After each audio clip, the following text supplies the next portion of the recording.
pillola di oggi, alle buone maniere al supermercato. Eh già, perché nell'ultimo anno ormai la spesa veramente l'ha imparata a fare chiunque e anche con delle nuove regole. Però è bene rispettare anche quelle tradizionali. Come prima cosa il saluto. Eh già, salutiamo quando entriamo, un po' come in tutti i negozi, dovremmo farlo sempre in ogni occasione. Il saluto è la prima regola base. E poi abbiamo lo strumento con cui facciamo la spesa, ovvero il carrello.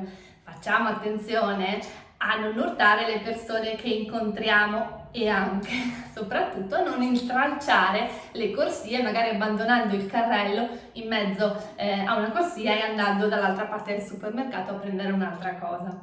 E sempre a proposito di carrelli, è buona norma anche riporli negli appositi spazi, non solo perché abbiamo l'euro che ci ritorna indietro, ma proprio per, educazione, sia per i carrelli che per i cestini. E al banco della frutta come ci si comporta? Prima di tutto indossare i guanti, ricordiamoci di metterli, non facciamo i furbi, ma soprattutto dove buttarli poi, quindi buttiamoli negli appositi cestini e non molliamoli nei carrelli piuttosto che, peggio ancora, per terra. E sempre a proposito di rimanere nelle buone abitudini, anche quella di chiudere le porte o comunque o in verticale o in orizzontale di frighi o peggio ancora di freezer, quindi non prendiamoci lo yogurt e poi lasciamo la porta spalancata o peggio ancora magari qualcosa dal freezer, magari la pizza. E poi infine arriviamo alla cassa. Allora, come regola di base dobbiamo essere veloci, quindi rapidi nel fare le operazioni di carico-scarico, di mettere via la spesa e anche nei rapporti con la commessa.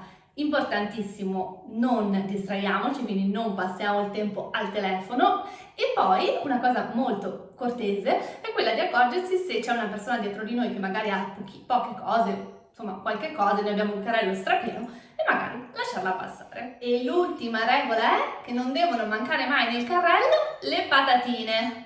Scherzo, naturalmente, ma io ne sono dipendente, quindi nel mio carrello non mancano mai. Io vi ringrazio e vi invito a scoprire anche i reel che pubblichiamo tutte le settimane sul nostro account di Instagram. Vi aspetto alla prossima puntata. Ciao!